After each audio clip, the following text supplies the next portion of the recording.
It's not an asteroid, it's not a supervolcano, it's not anything you'd see coming on a radar screen or a telescope's night watch. The thing that just slammed into this planet, left the sun as an invisible cloud, crossed 93 million miles of empty space, and hit the entire dayside of Earth at once, silently, in the space of a single second. And most people on the ground never felt a thing. Here's the part that should stop you cold. This one was survivable. It lit up the skies, rattled a few systems, and moved on. But it was also the strongest storm of its kind to reach Earth in over 20 years. And by the measuring stick of history, it was nowhere near the worst this sun can do. The same star that gave us a light show has, in living memory, taken down a power grid in 90 seconds. No guessing, just the facts. Earth just took a direct hit from the strongest storm in decades. A geomagnetic superstorm, rated G5 Extreme by NOAA's Space Weather Prediction Center. Today, we break down everything. What actually hit us, where it came from, why the lights danced as far south as Florida and Mexico, what nearly went wrong behind the scenes, and what happens the day a bigger one arrives.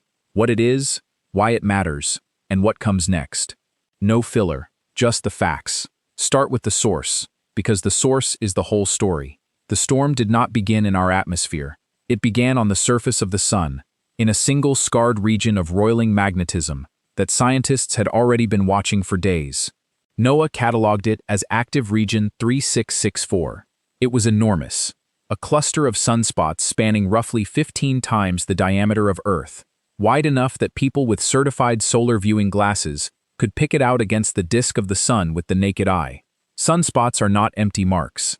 They are places where the sun's magnetic field has twisted itself into knots so tight and so strained that the pressure has nowhere left to go. The mechanism is simple. The sun is a ball of plasma, charged gas, and charged gas carries magnetic field lines with it as it moves. Near a sunspot, those field lines get wound tighter and tighter, like a rubber band you keep twisting between your fingers. Store enough energy in that twist, and eventually something snaps. The field lines reconnect, release their tension all at once, and the result is an explosion on a scale the human mind has no reference for. A single one of these events can release the energy of billions of hydrogen bombs in a matter of minutes. When that happens, the sun throws two very different things at us. The first is a solar flare, a flash of radiation, mostly X-rays and ultraviolet light, traveling at the speed of light. That flash reaches Earth in 8 minutes, and there is no warning, because the light announcing it arrives at the same instant as the light we'd use to see it coming. The second thing is slower and far heavier. A coronal mass ejection, a CME. This is a physical cloud of billions of tons of solstice plasma and magnetic field, blasted off the sun and hurled into space.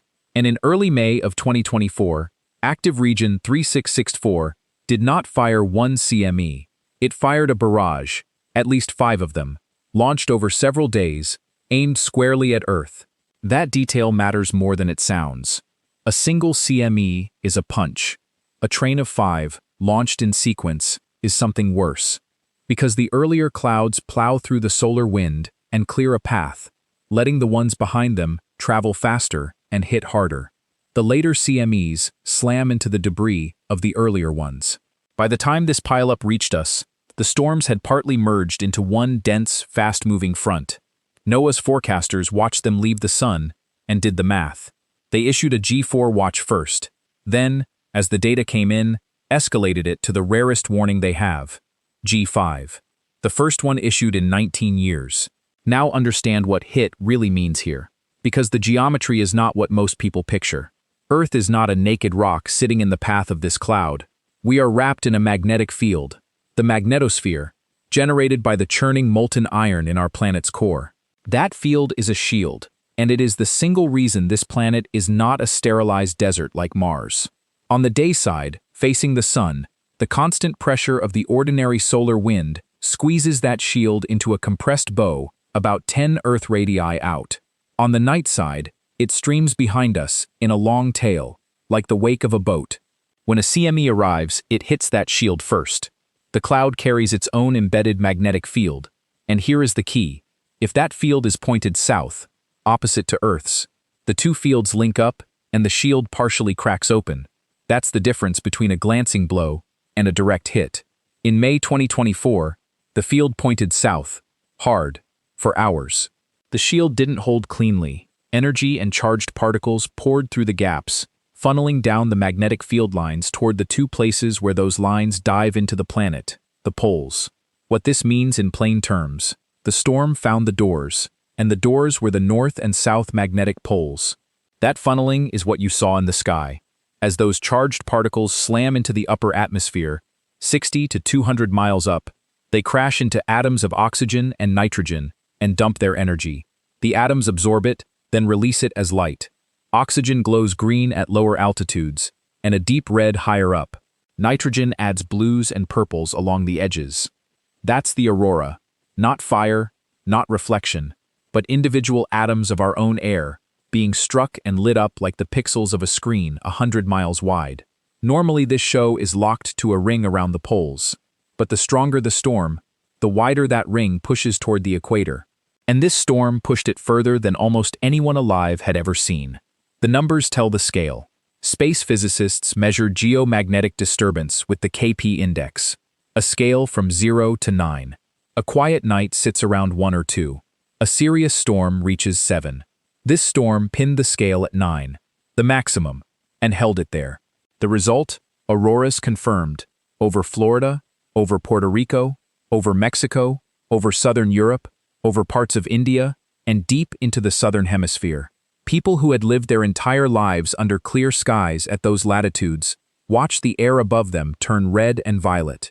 Hospitals reported people calling in, not sick, just frightened, asking what was happening to the sky. It became, almost certainly, the most photographed aurora in human history, because for the first time, a storm this size arrived in a world where nearly every person was carrying a camera.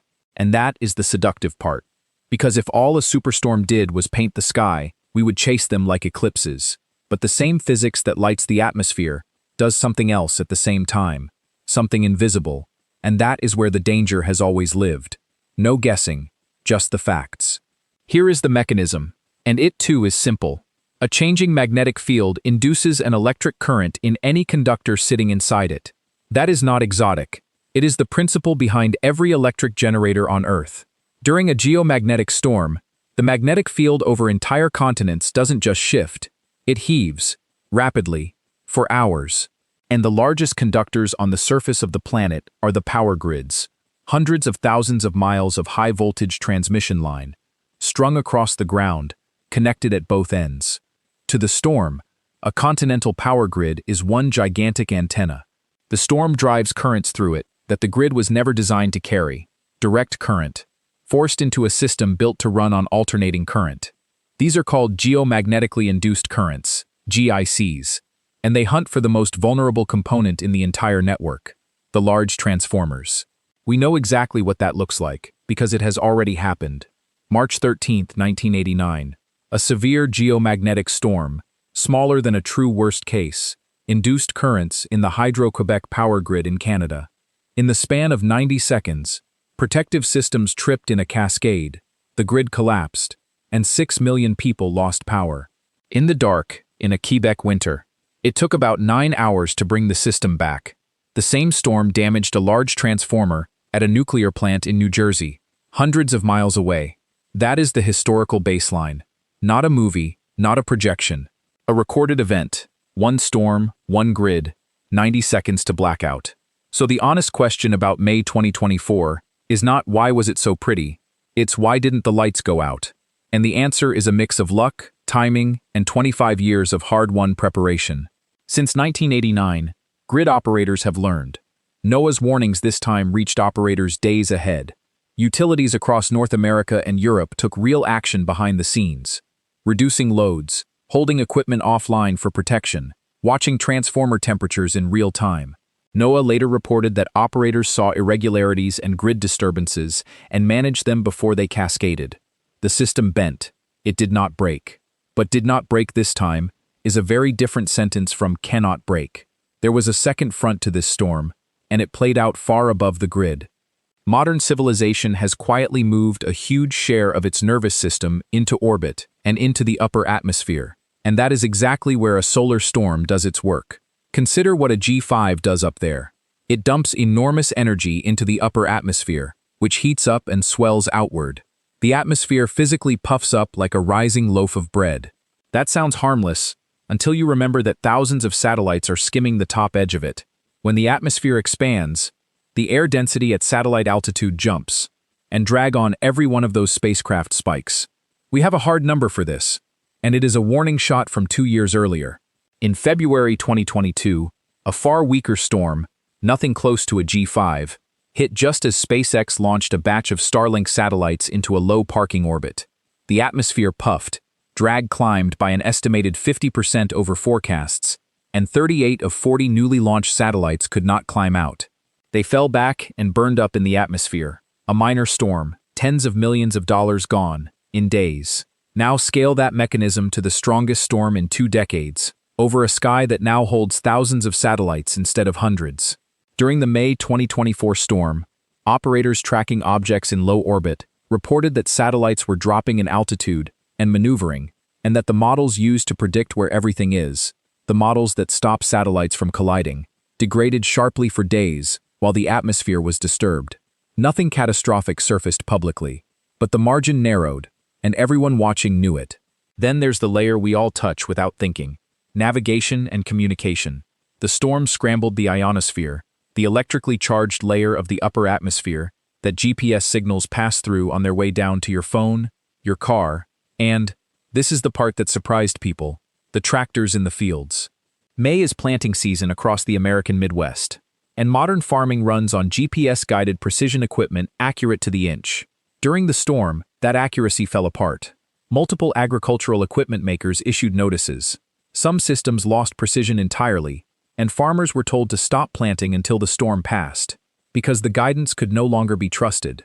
High-frequency radio, the backbone for transoceanic aviation and emergency services, degraded and blacked out in patches. Airlines routinely reroute polar flights during storms like this to avoid both the radio loss and the elevated radiation at high latitudes and altitudes. What this means for a couple of days, a dozen invisible systems you assume are permanent quietly wobbled, and most of us never knew. And through all of this, there were people directly in the path. Aboard the International Space Station, astronauts live above the thickest part of Earth's protective atmosphere. During strong solar storms, radiation levels in orbit climb, and the standard procedure is for the crew to shelter in the most shielded modules of the station and to postpone any spacewalks. That protocol exists for a reason. The magnetosphere still shields low Earth orbit to a degree, but the further from the planet's surface you go, the thinner the protection. Which raises a point mission planners take very seriously. A crew in deep space, on the way to the Moon or Mars, would have no magnetosphere at all. A storm like this one, or worse, is one of the genuine hazards standing between us and long-duration space travel. Not a hypothetical, but a known dose of radiation on a known scale. Now step back and put this storm in its proper place in history, because strongest in decades is true, and also, in a strange way, reassuring, and it shouldn't be. To understand the ceiling, you have to go back to before the electrical age, to the event that named this entire field of study. September 1st, 1859. A British astronomer named Richard Carrington was sketching sunspots through his telescope when he saw 2 brilliant points of white light erupt on the sun's surface and fade within minutes. He had just become the first human to witness a solar flare. 17 hours later, the CME arrived, and the Earth of 1859 had almost nothing electrical for it to break. Almost. It had the telegraph, the world's first electrical network, and the storm found it instantly. Telegraph systems across Europe and North America went haywire. Operators received electric shocks. Sparks leapt from equipment and set paper on fire. And then, something almost unbelievable happened. Some operators disconnected their batteries entirely and found they could still send messages, powered by the current the storm itself was inducing in the wires. The aurora that night was seen near the equator, in the Caribbean, in Colombia. In parts of the northeastern United States, it was reported bright enough at midnight that people rose and began their mourning, thinking dawn had broken. That is the Carrington event. That is the benchmark for the worst we know the sun can do. Here is why that 1859 story is not a comforting antique. In 1859, a Carrington-class storm hit a world with one thin electrical thread, and did little lasting harm because there was almost nothing to damage. We now live inside a planet-spanning web of transformers, satellites, undersea data cables, GPS timing, and just-in-time supply chains. Every strand of it built and tested during an unusually quiet stretch of solar history. The May 2024 storm, as strong as it was by modern experience, is generally assessed to have been well below Carrington's strength.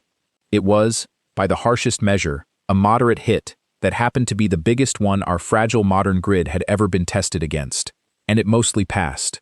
The real question is, what happens when the sun fires a Carrington and it is aimed at us? That is not a rhetorical fear.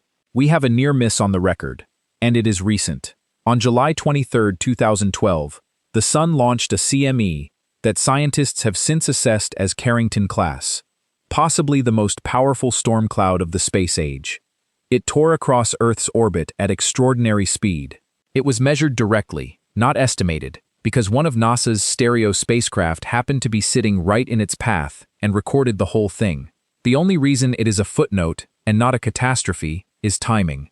It crossed the point in Earth's orbit where our planet had been just 9 days earlier.